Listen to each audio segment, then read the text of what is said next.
Your petrol prices are up. Your grocery bill is higher than last month. Flights are getting expensive, and even your online deliveries are costing more. Have you ever thought, why is it all happening? Most people might think, oh, it's just inflation, just the economy. But here is what nobody is telling you. Almost all of this traces back to one single stretch of water, which is just 30 miles wide on the other side of the world. The Strait of Hormuz, you must have heard it a lot. And it is closed at the moment. And whether you realize it or not, you are already feeling it. So today, let me break down exactly what is happening, why your costs are rising, and what could happen next if this does not get resolved soon. But before we jump in, let's understand what even is the Strait of Hormuz and why does it matter so much. Think of it like this. Imagine all the oil and gas produced in the Middle East countries like Saudi Arabia, Iraq, Kuwait, Qatar, and UAE. All of it needs to travel to the rest of the world somehow. And the only way out is through one narrow passage, which is just 30 miles wide at its tightest point. The same passage is the Strait of Hormuz. Now here is the number that really puts it in perspective. Around 20% of the entire world's oil passes through that one tiny stretch every single day.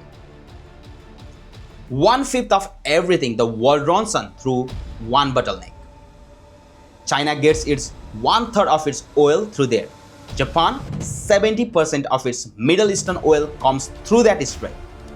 Europe gets a big chunk of its gas from Qatar through the same route. And the Philippines imports 98% of its oil from the Middle East, almost all of it through Hormuz. So when Iran shut that strait down in March 2026, it wasn't just closing a shipping lane. It was like turning off a water tap that the entire world was drinking water from.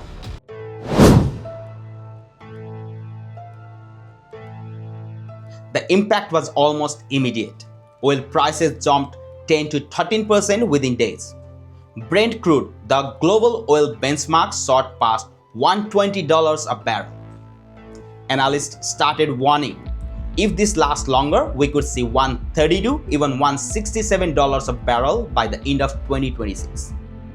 Iraq started shutting down its oil fields because storage was completely full and tankers couldn't leak. Kuwait did the same. Qatar, one of the biggest gas exporters in the world, told all its buyers, sorry, we cannot deliver what we promised. The International Energy Agency, IEA, which monitors global energy, called it the greatest energy security challenge in the history. Not in recent history, in all of its history. And one of the world's biggest oil trading companies estimated that 1 billion barrels of oil production would be lost because of this conflict. 1 billion barrels gone. Now this is where it gets really close to home. In the US, gas prices rose by over $1 per gallon within weeks. By end of March, it hit $4 a gallon. Warnings came out that it could reach $5 if the strait stayed closed. Canada, it saw fuel prices jump 30% in just 1 month. Jet fuel spiked by 95%, airlines added surcharges. Amazon, FedEx, even the postal service started charging extra for deliveries. And on May 2nd, 2026, Spirit Airlines shut down completely, citing fuel costs. But it is not just the fuel. Your food, it is getting even more expensive. And here is why. 1/3 of the world's fertilizer trade normally passes through Hormuz. When that stopped, fertilizer prices exploded. And when fertilizer gets expensive, growing food gets expensive. Corn, wheat, soy, all of it. And in the Gulf countries themselves, 70% of food imports were disrupted by mid-March. Supermarkets were airlifting basic food staples. Prices jumped 40 to 120% in some places. The Philippines declared a national energy emergency. Vietnam scrapped fuel taxes just to keep prices manageable. Europe, already low on gas storage after a harsh winter, watched energy prices nearly double. And here is the part most people miss. It is not just oil and gas. When Hormuz closes, aluminum shipments, plastics, electronic components, medicines, and clothing materials all stop. Everything is connected, and Hormuz is that connection. So what can be the biggest danger here?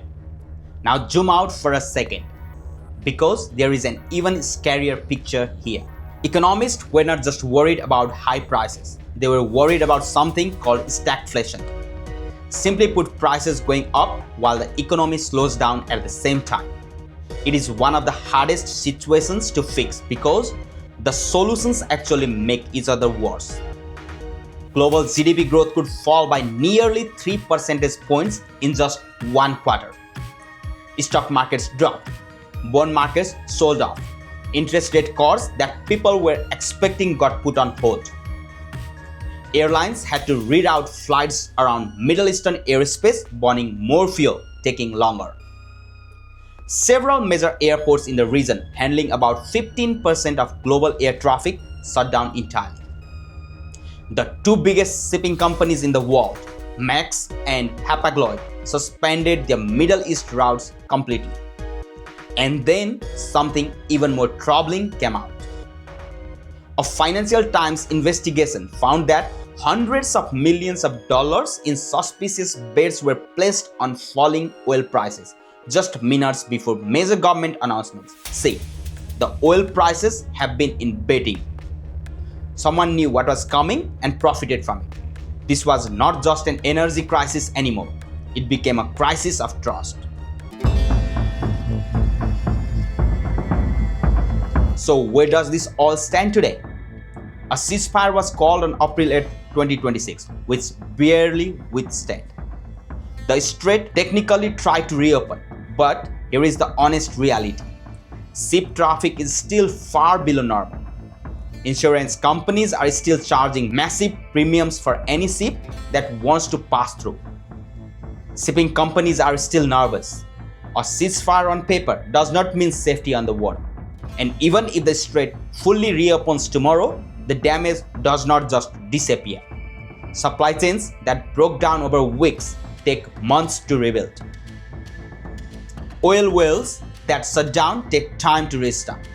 Food prices that spike don't automatically come back down. If things remain unstable for another 2 or 3 quarters, oil could hit $167 a barrel.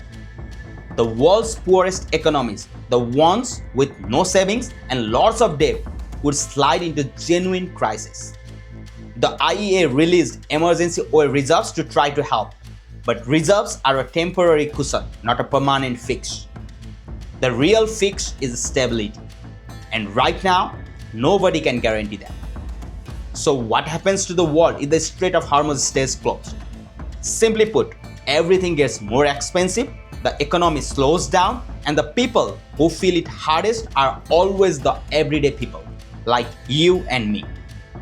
Not the ones making the decisions. This is the reality of how connected our world is. One narrow stretch of water, 30 miles wide, and the entire global economy holds its breath. If this gave you a clearer picture of what is really going on, hit that subscribe button. Don't forget to like and share because we break down stories like this in a way that actually makes sense. And drop a comment. Do you think the world has been too dependent on this one route for too long? Or should there have been a backup plan all along? Let me know what you think in the comment. Thank you so much for watching. I will see you in the next video.